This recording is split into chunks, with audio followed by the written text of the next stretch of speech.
I'm not as afraid of death now.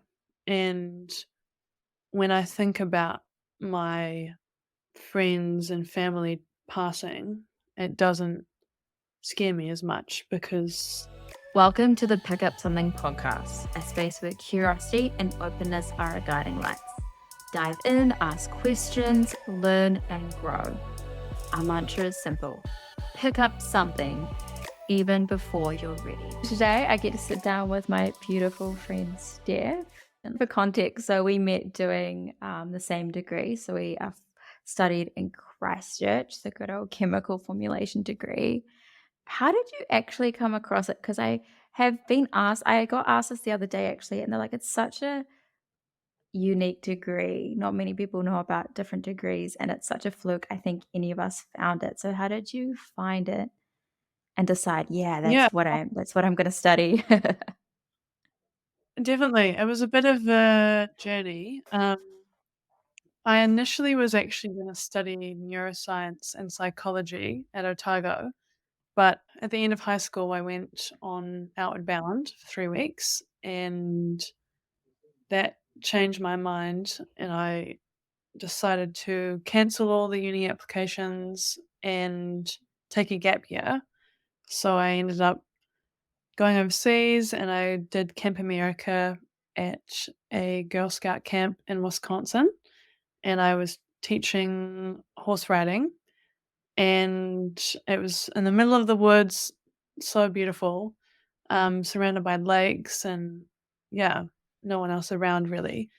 But it was there that I decided to study product design. I'd never been to the uni before, and I'd heard a little bit about the degree before I left, but my heart wasn't set on it. And I think going away gave me a lot of clarity about what I wanted to do.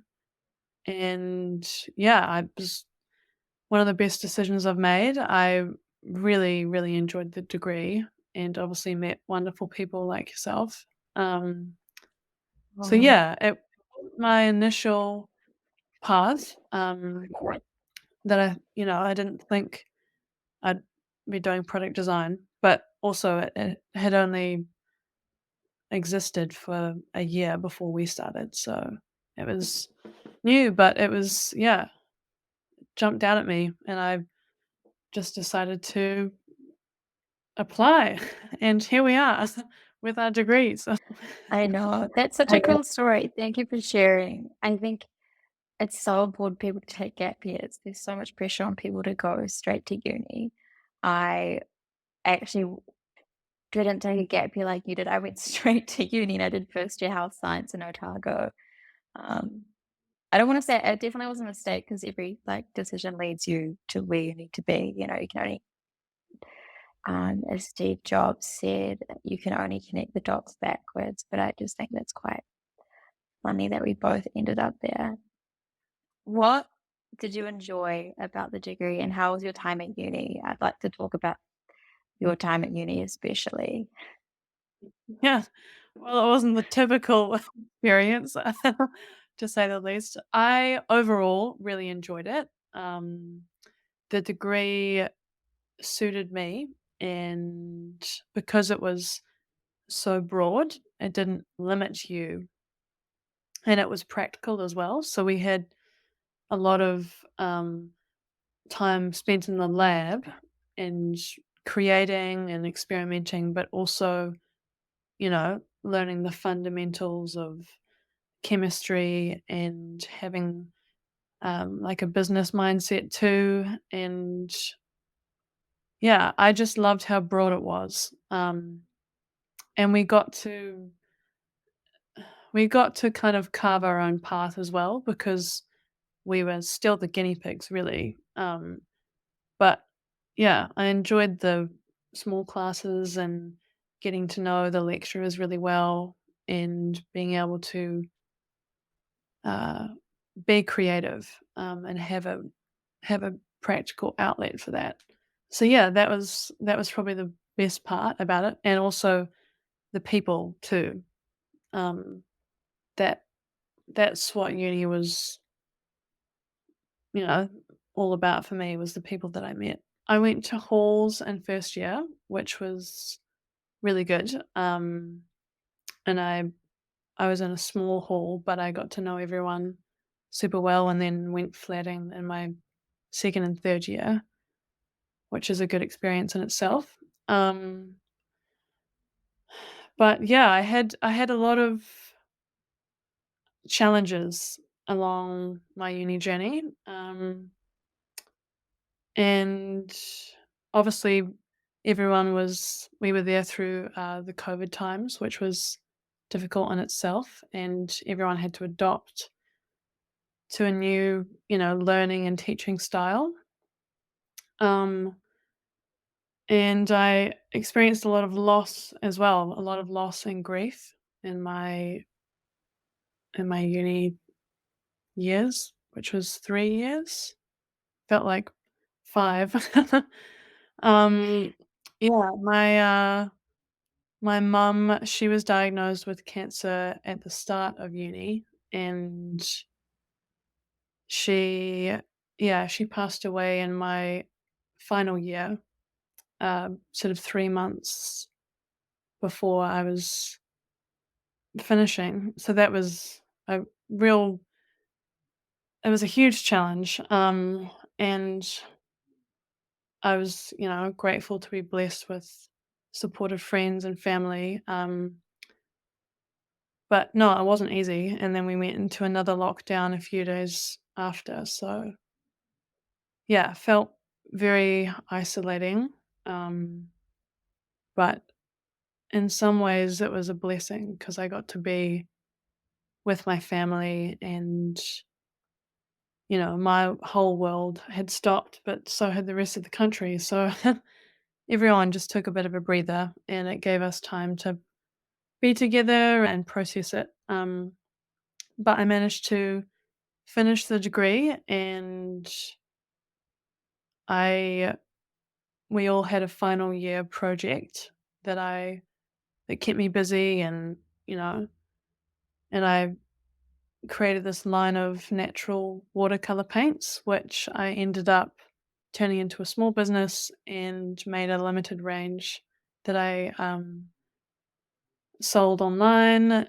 through my Instagram account, and yeah, sold in a wee boutique store in Little River, just out of Christchurch. So that was really cool to have a tangible product come out of my degree, and yeah, it was unexpected. I thought I would just hand in the project and be done with it, but one of our lecturers, Stacey, she gave me the opportunity to, you know, have it aired on a TV show, and then encouraged me to make some more to sell. So I ended up doing that, and yeah, it was really fun. But no, overall the uni experience was good, and there was a lot of highs and lows, ups and downs, as in everyone's life. But um, yeah, some intense times, but we got through it and graduated last year, which was cool. Finally, after all the lockdowns and chaos that was. Yeah, that's a broad overview in a few minutes of how my experience was. I definitely was in awe of you for most of the time at uni. I didn't know how you could cope with so much loss. There was like romantic, there was, friend, there was parent, and I honestly didn't know how you could cope with all of that and, you know, working to finish a degree and all the day-to-day things. I guess maybe it was, do you say it was something to keep you focused and to keep you moving forward? And the other part of my question is, how do you deal with it and process so much grief in a short amount of time? Mm.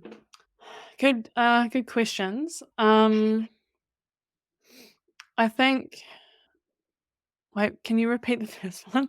Sorry. Yeah, yeah. So, the first part was asking, was it beneficial that it did happen while at uni because there was something like you're in a community, but also you were working towards like a larger goal. So was that like a motivating factor in a way? Like if you didn't have that, would it?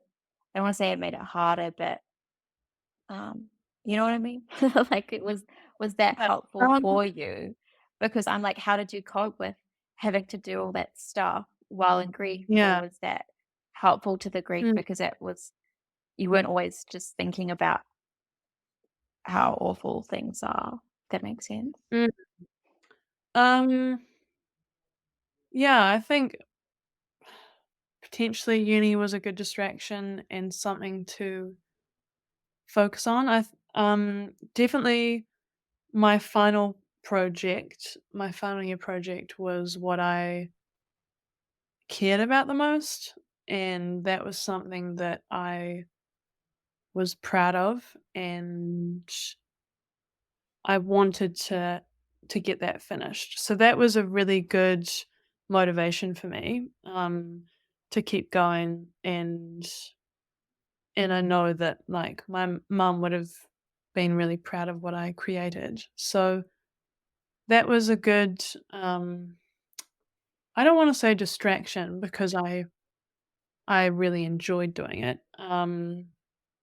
Yeah, it was gave me a sort of more purpose rather than just wallowing in it, or deciding to put uni on hold and take time off. I think it was good for me to keep keep going and have something that was still constant in my life, because everything else is like been completely uprooted and it's all new, and really it feels like a different lifetime, and a different version of myself. You sort of go into survival mode, and that's that your body does that so that you can keep going. Um, so yeah, um, it was good to have good to have uni, to have something that was stable in my life when everything else was really unstable. Um, and the second question, could you could you repeat that again? How do you deal with so much grief in a short amount of time? Um, you just take it each day as it comes.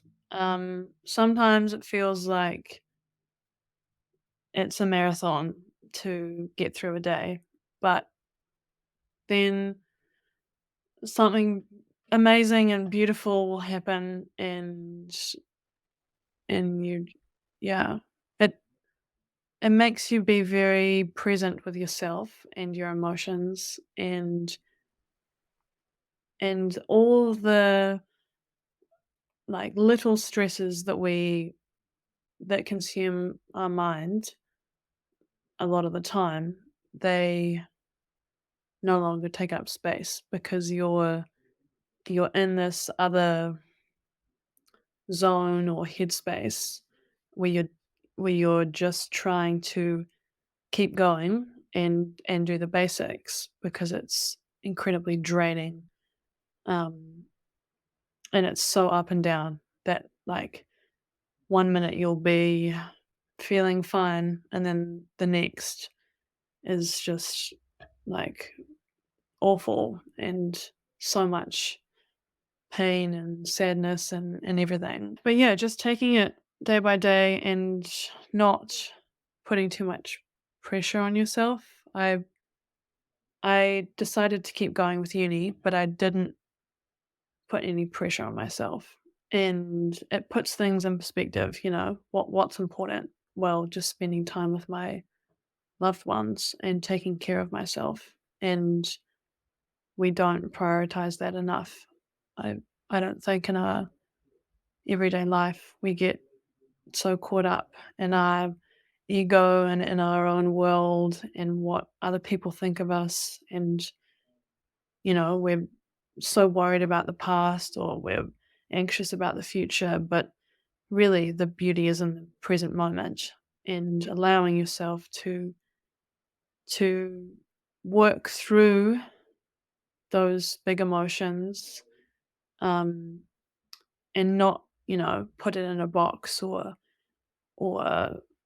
like face it. That's it's part of the human experience, and everyone will go through it. Everyone loses someone that they love, um, and sometimes people are taken far too soon. But yeah, you just have to be kind to yourself and lean on your supports. And it's really amazing seeing and receiving all of the love and care that others have for you.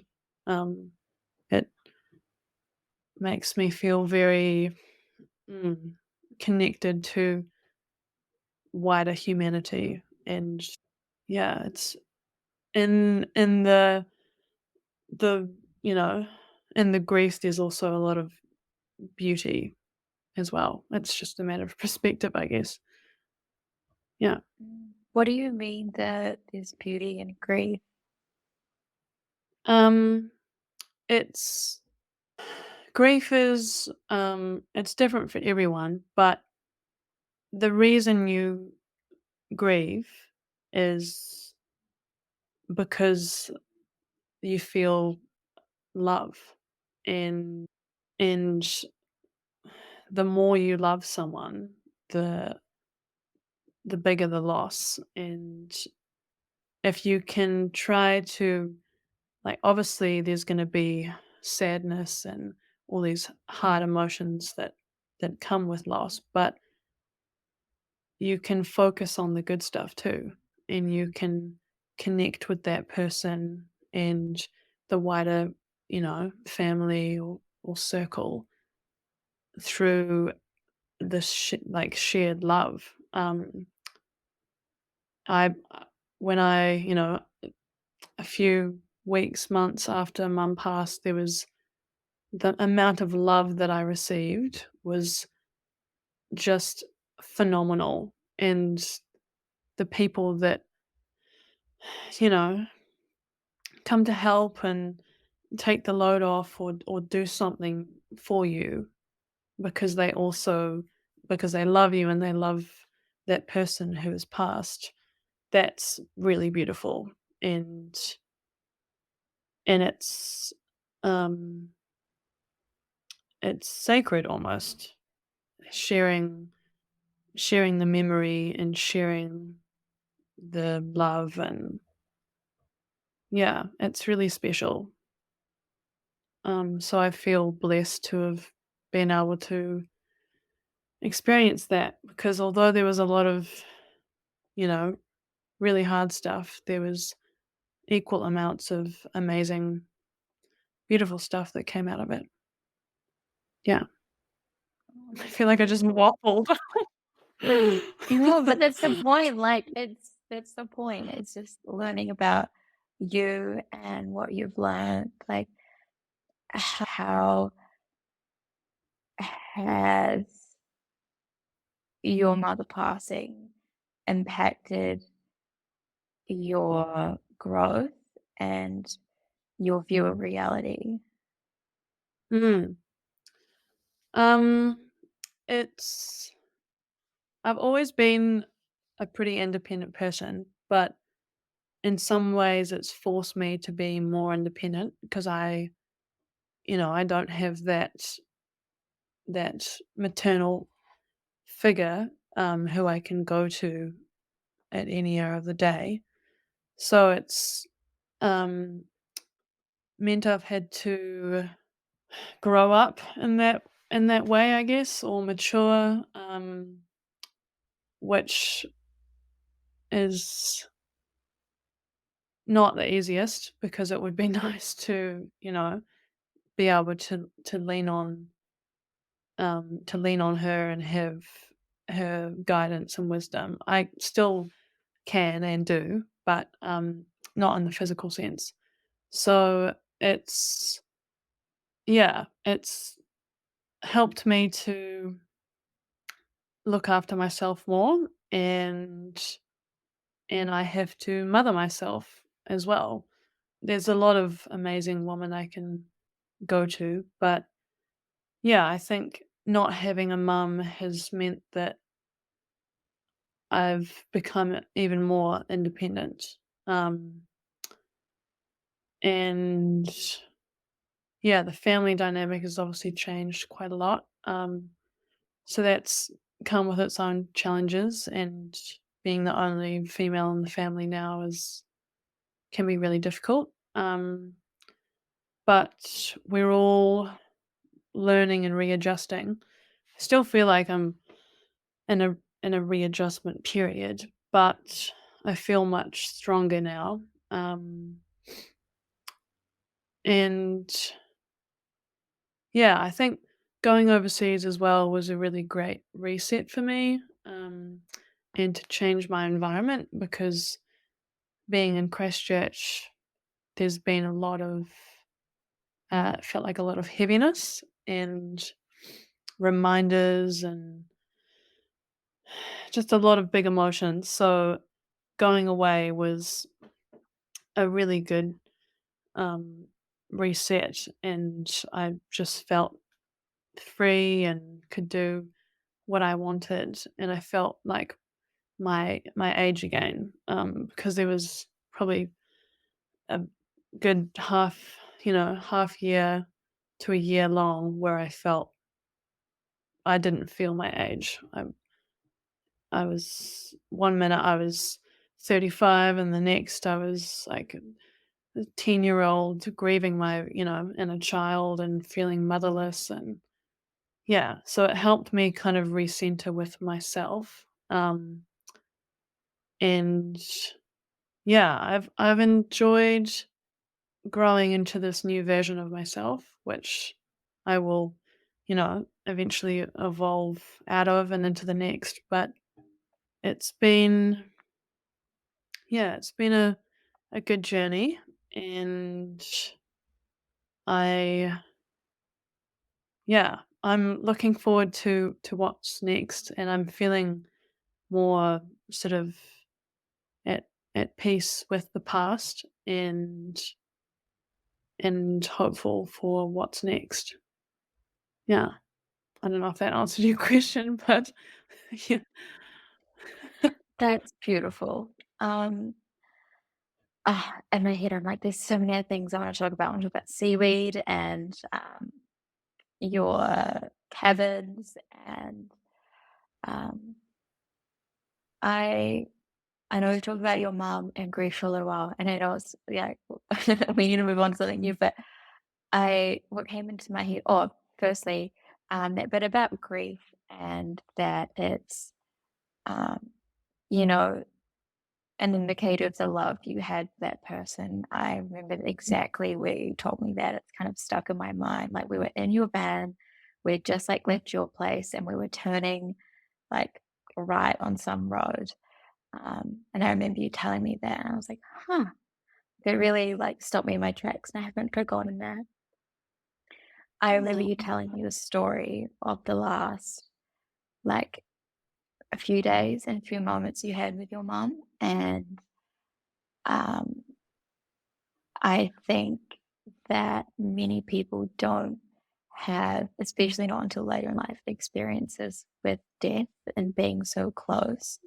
I think it's something that's Mhm. really feared, um, which I guess is normal. Like I fear it, and I have this fear of my parents dying. And I want to ask you, like, what's your advice to people like me who are scared of their parents dying, and um, as well as how did your I keep doing these double questions, but how did your view of death change?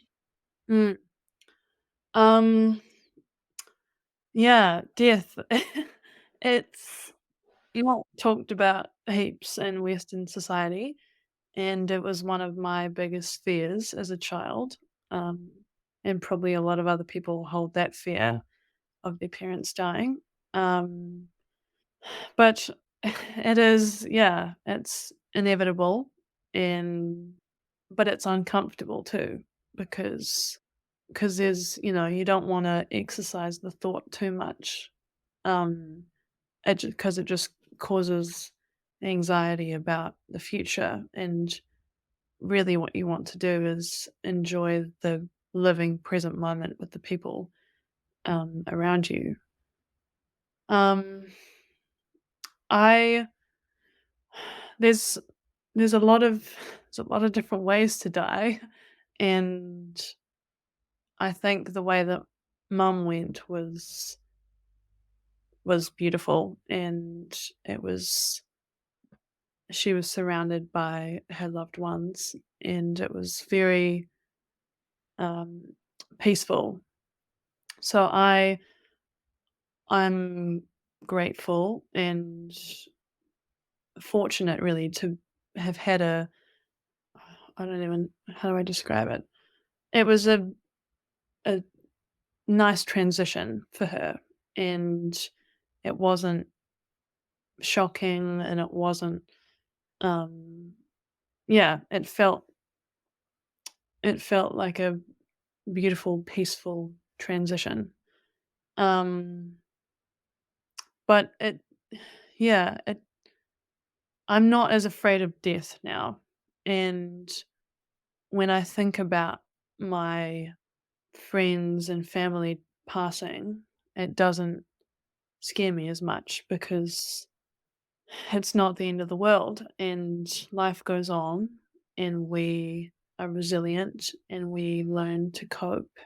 And sometimes the fear of it is worse than it actually is. And it's not easy either, losing someone, especially a parent. But yeah, I don't feel as afraid of death, and I feel more prepared, I guess, for when my dad goes, and it teaches you to lean on yourself more as well, because at the end of the day, we are all that we have, and the more you can rely on yourself and be strong in yourself, the easier it is to let go. I don't know. Death is weird, but it's not the end. And I still feel that I have a relationship with my mum, and I'm trying to tap into that more. And it's easier to do that now that the grief's not so intense. Um, but yeah, I'm not as afraid because the worst thing that I thought possible could happen did happen, but I'm okay.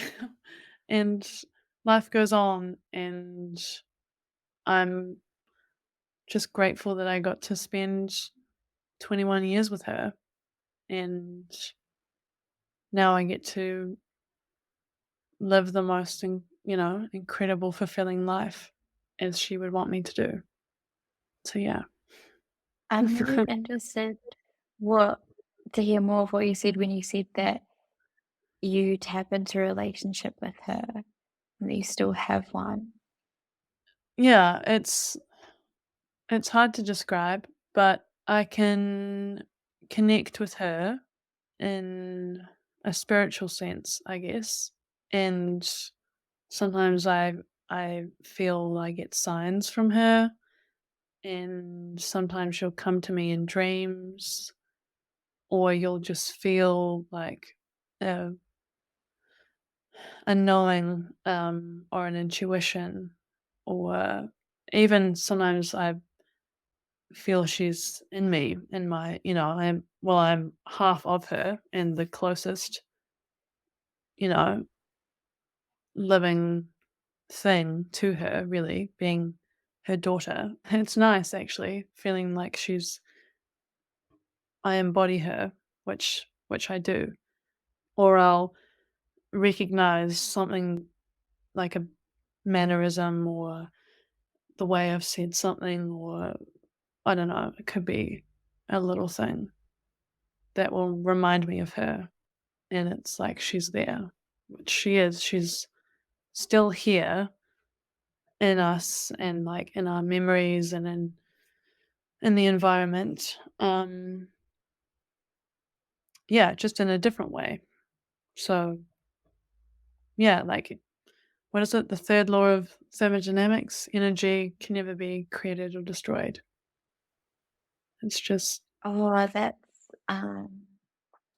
that's like one of the first things I learned at the end in science. yeah, it's like that's how I see it as well. Like, the energy of a person is never gone. It's just, like, transferred into another form, Oh, yeah, it's the and first law of thermodynamics. Energy cannot be that's created what or destroyed.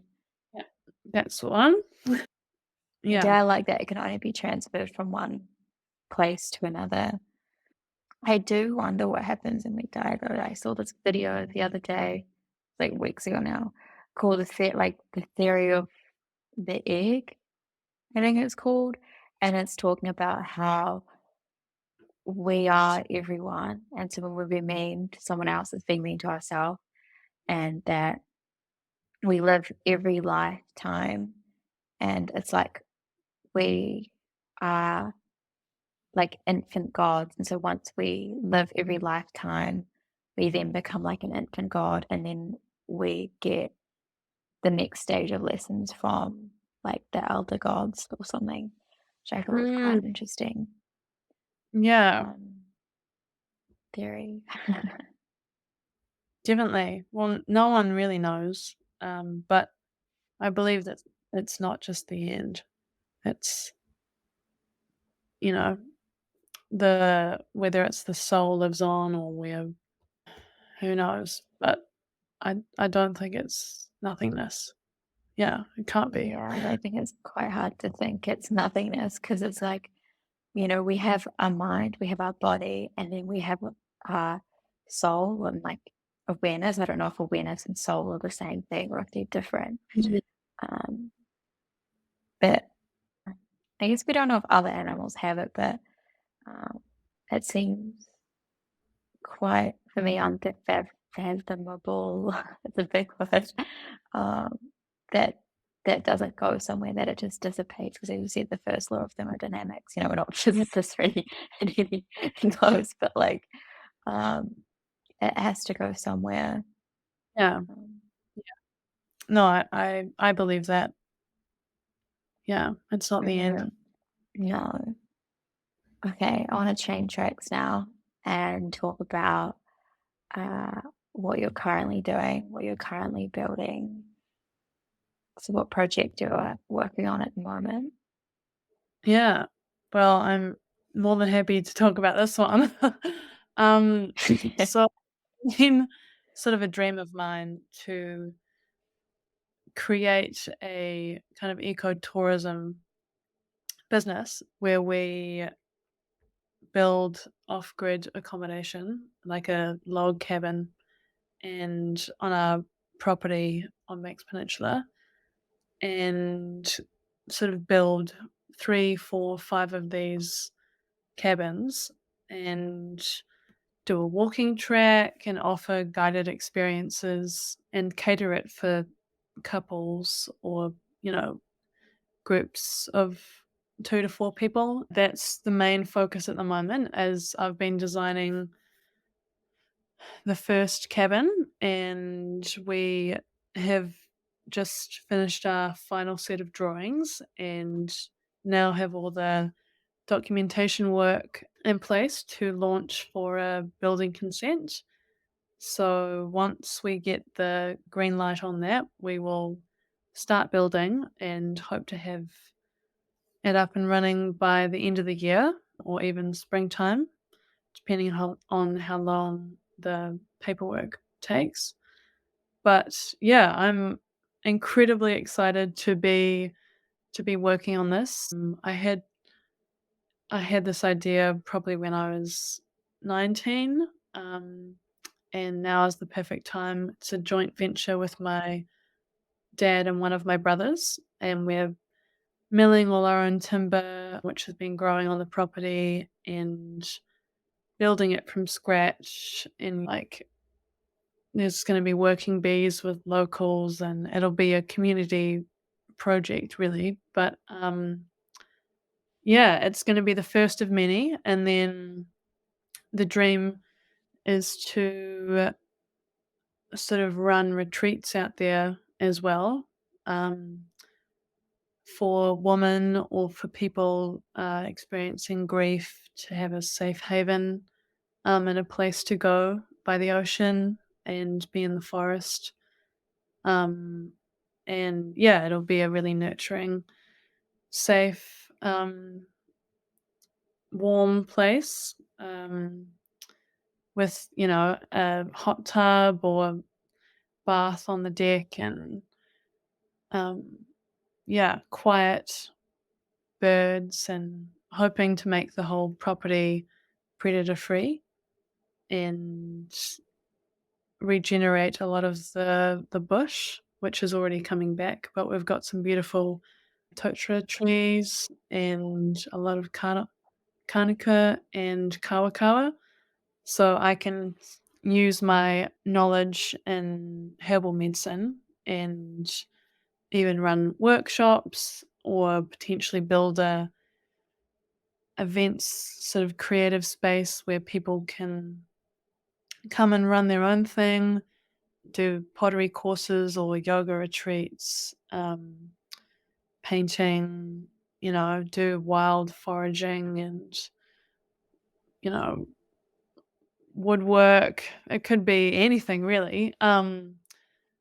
Yeah, the dream is will never end. But yeah, for now it's creating this first pod, cabin, hut, whatever you'd like to call it, which will be right by the ocean and get it up and running by September time. Fingers crossed if all goes to plan.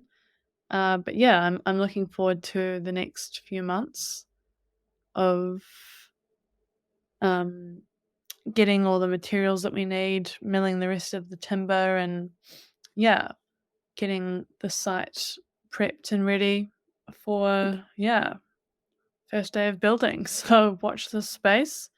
I'll have I'll probably do like a social media page and maybe even do some vlogs so people can keep track of our progress and do some, drone footage of the area and tell the story because we've got a lot of interesting things going on the property, harvesting seaweed, growing organic sheep and beef, and we're involved in pearl culture with pawa, which are abalone, and yeah, making woolen garments. So yeah, there's a lot of different ventures to tap into, but they're all kind of interconnected, which is cool. And yeah, they're going to be called for now Wild Huts, WYLD, which stems off the clothing brand that my dad and my mum created. Um, but yeah, it's exciting. That sounds amazing. I can't wait to stay. It sounds so beautiful. And I love that there's going to be so many things, but also the story of the purpose of having it as a safe, warm place for grief. I was talking about this to someone at work today, talking about how there's a disconnect from nature, and that Mm.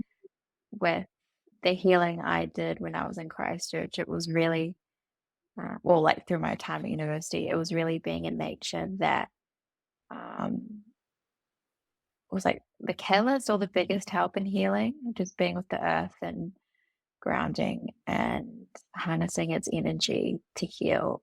So I think it's so important and beautiful that you created this space in nature. Mm. Yeah, I think so too. I mean, that's how we're meant to be, really. And there's no wonder why it feels so good, is because that's where we were born, living living off the land and not, being surrounded by concrete walls and in a confined space. You need to have wide open spaces and be able to Mm, just let things flow. for Yeah. sure. I crave nature now. I had a little taste of it today and I was like, oh, I love this. Like walking through Mhm. the bush and it was I miss this. Um I want to take another tangent and talk about seaweed because I feel like seaweed. I used to say I feel like there's a few things that are going to save the world: mushrooms and seaweed, and maybe sheep, like Mm. sheep wool. Um, of which I think it just those three in a combo: sheep's wool, mushrooms, and seaweed is just so powerful. And I know Yeah. seaweed is amazing. Like what It's amazing. what would be a few facts you could tell people about seaweed that would blow their mind or having your appreciation for seaweed, the thing that you touches your foot in the ocean and you want to run back onto the land? Like me anyway. It freaks me out when it touches you like, oh. I know, yeah. You gotta be careful you don't get caught up in it. Um, no, seaweed But is can that? amazing. Yeah, you can, but it's also you have to try not panic as well. Depends on the tides and if you're diving underneath, but usually if you're swimming, you can just right over the surface. Oh, It would only really be if you're diving or spearfishing and you're in amongst the kelp where the fish are. But no, seaweed. We harvest giant kelp. Macrocystis pyrifera is the scientific name, but it's the fastest, like one, if not the fastest growing plant in the world. It grows up to a foot a day in ideal conditions, which is actually in wintertime, surprisingly. And it's incredibly rich in iodine, but it has many other trace elements. But it's very good for your thyroid and for hormones and everything. And we feed it to our animals so they get access to seaweed as a dried product, but sometimes we'll also feed them the juice because we harvest and then we dry it and collect some of the juice that drips out of the leaves or fronds as they dry, and that's incredibly rich in nutrients. But yeah, the interesting thing about seaweed is you don't need a lot. It's recommended that you only have a teaspoon a week because it's so powerful. really? Yeah. So you don't need much at all. Wow. If you just have seaweed, you don't need to take an iodine supplement or iodized salt or anything like that. And it's healthy and it's tasty and abundant, incredibly abundant, and it's it's really going to help with capturing carbon. It sequesters a heap of carbon, and it grows so fast. And we also use it as a fertilizer and have had pretty remarkable results. So it has a million and one different uses for human health, for the planet health, for animal health, and for capturing carbon. So yeah, it's definitely a good space to be in, and I'm grateful to my parents for starting this business, what, 20 odd years ago. Um, and people are Wow. now just getting on board with how amazing seaweed is. That's amazing. How do they know about seaweed, but why just like you know about seaweed, but the benefits and the powers of it? Well, we initially started using it to feed to Pawa. Pawa eat seaweed predominantly, so we had to get permits to harvest. So we have a quota to harvest the kelp, and I think it was mum one day, they were sitting on the beach and cooking, cooking a fish that they'd caught, and mum crushed up some seaweed and sort of sprinkled it on top of this fish, and it was delicious. And then they, bounced the idea of, commercializing it, and got their friends to try it, and everyone raved about it. You just use it as a seasoning, really. It could be a substitute for salt because it's got a salty taste, but it's, yeah, packed full of nutrients. So yeah, it just was born from a, a dinner on the beach. I love that. It's beautiful. Man, I kind of want to fish with seaweed. I haven't tried that, but I can imagine it would be yum. Yeah, it's tasty, and there's so many different types of seaweeds. Yeah, there's hundreds of different seaweeds you can try, and they all grow in different conditions. But in New Zealand, we grow a lot of giant kelp, um, which is great. Yeah. Why is it great?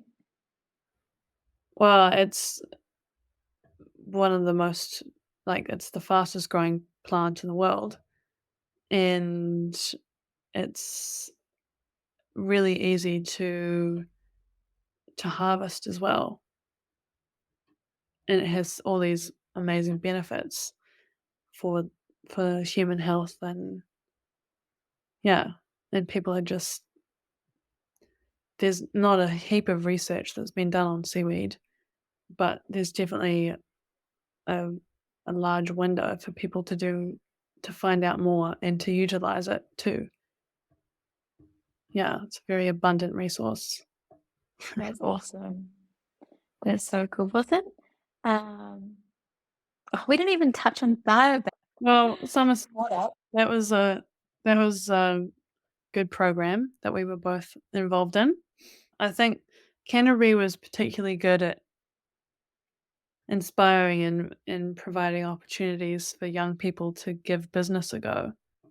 Even if your startup didn't, you know, take off, it was a good experience to learn more about the business world and to have the confidence to get up in front of a group of people and talk about your ideas. I think Canterbury has a really nurturing place for people to get involved in startups.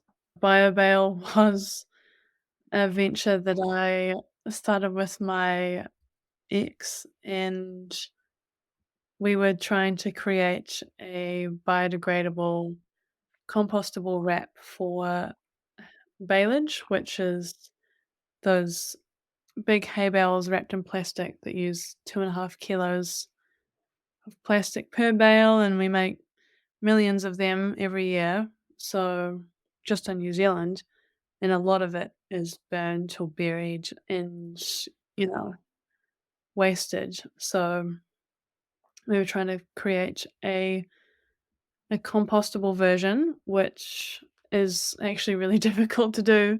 Unfortunately, we don't have facilities in New Zealand to manufacture those kind of materials. We got it to the stage of having a film that wrapped bales, but they didn't have the longevity that was necessary, and the price was also too high.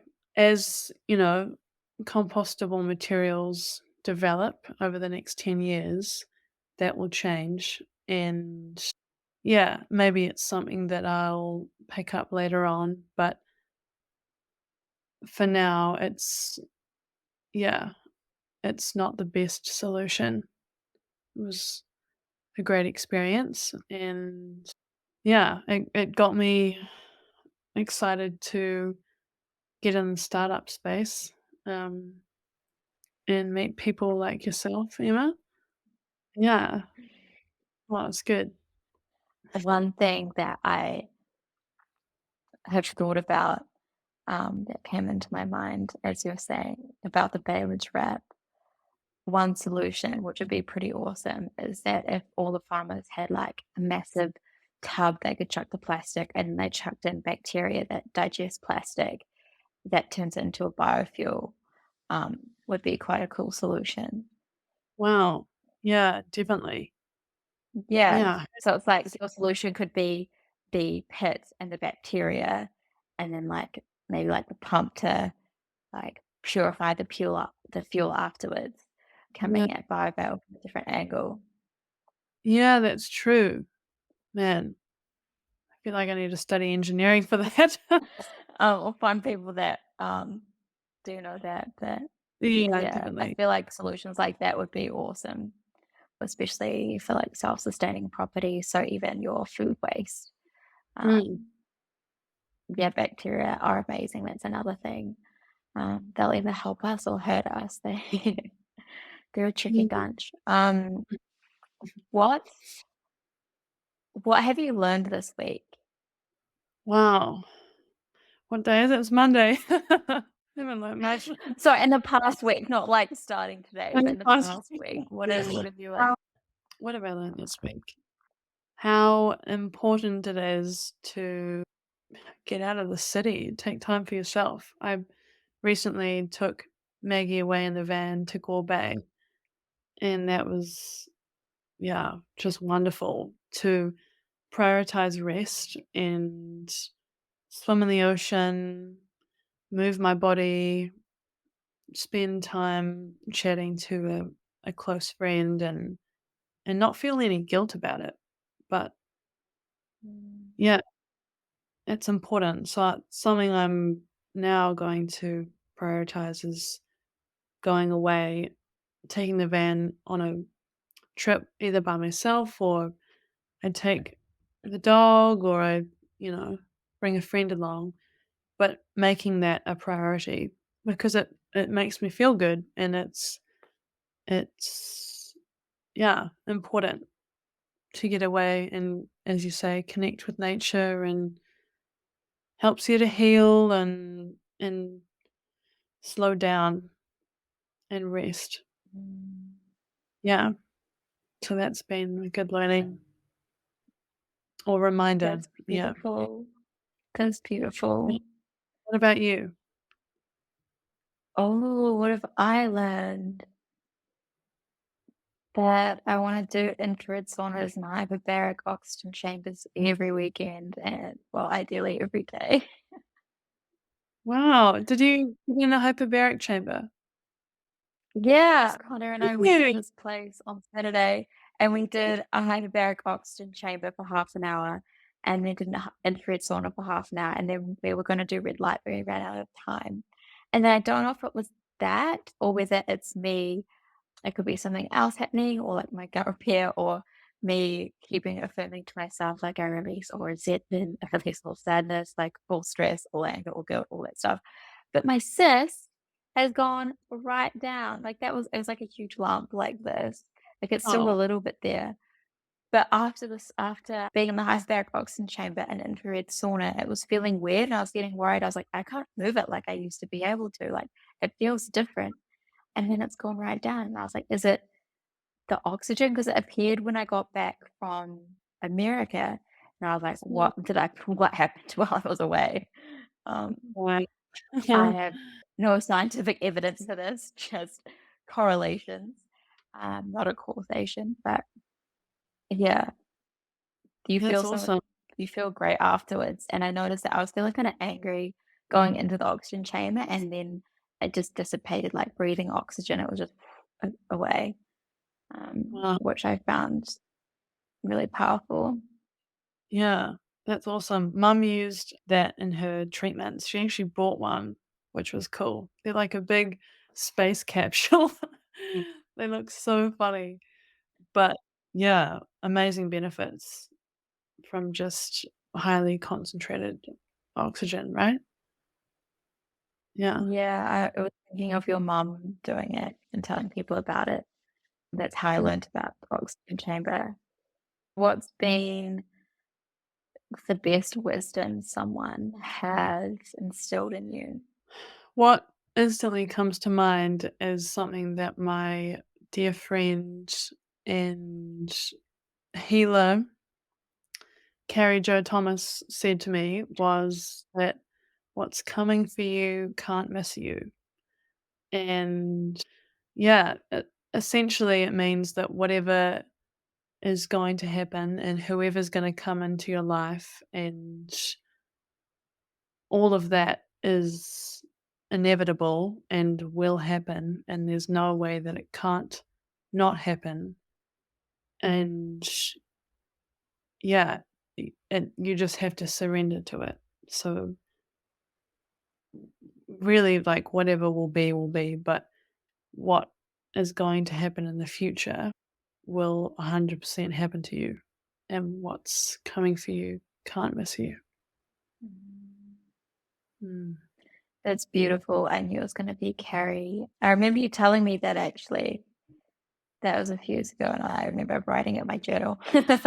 Yeah, yeah, it made me feel at peace, like, oh, yeah, I don't need to worry about what's going to happen because it's absolutely going to happen if it's meant for me. And if it's not, then I'll never know, or something else will happen.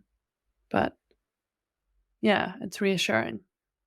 And obviously, there'll be things that happen that you wish never did, but that's all part of your journey.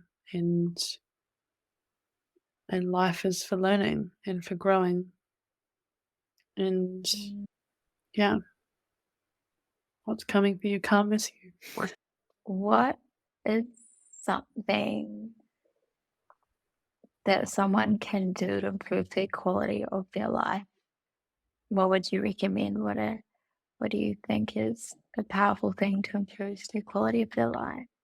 Mm, believe in yourself and essentially live life for you, not for anyone else. And don't, people will give you advice or they will tell you what to do or what not to do. But at the end of the day, it's your life and it's your responsibility to live it and to live it the way that you want, not how anyone else wants you to live it. Yeah. I think a lot of people live their lives a certain way because that's how a majority do it, or that's what their parents did, or their friends did, or their siblings did, or that's what someone told them once, and they don't have the courage to live the life that they actually want to. So it's stepping into doing what you want and finding that out for yourself, because it's hard to know what you want to do as well. And part of that is figuring out what you don't want to do. But and you may never know, but the more you search and discover, the more you find out more about yourself. And yeah, I think you get a lot of satisfaction out of doing things for you and doing it your way and having your creating your life rather than having someone else create or design it for you. Mm. Oh, that's lovely. Thank you. Sharing authentically and sharing your wisdom, your knowledge, your experience. I'm really grateful for the time you've spent with me. And it's so lovely to talk to you and see you. Yeah, thank you, Emma. No, I appreciate you asking me to chat with you, and I'm really excited to see what more you create and who else you bring on. And yeah, it's been really nice to have these conversations. Yeah, so thank you. Appreciate it. Thank you so much for listening. I hope you got some nuggets of wisdom. If you did, share the podcast on so we can spread more goodness in the world. Feel free to subscribe so you get notified when new episodes are released weekly, and leave some feedback. If there's a certain guest or topic you want me to cover, let me know, and I might just do it.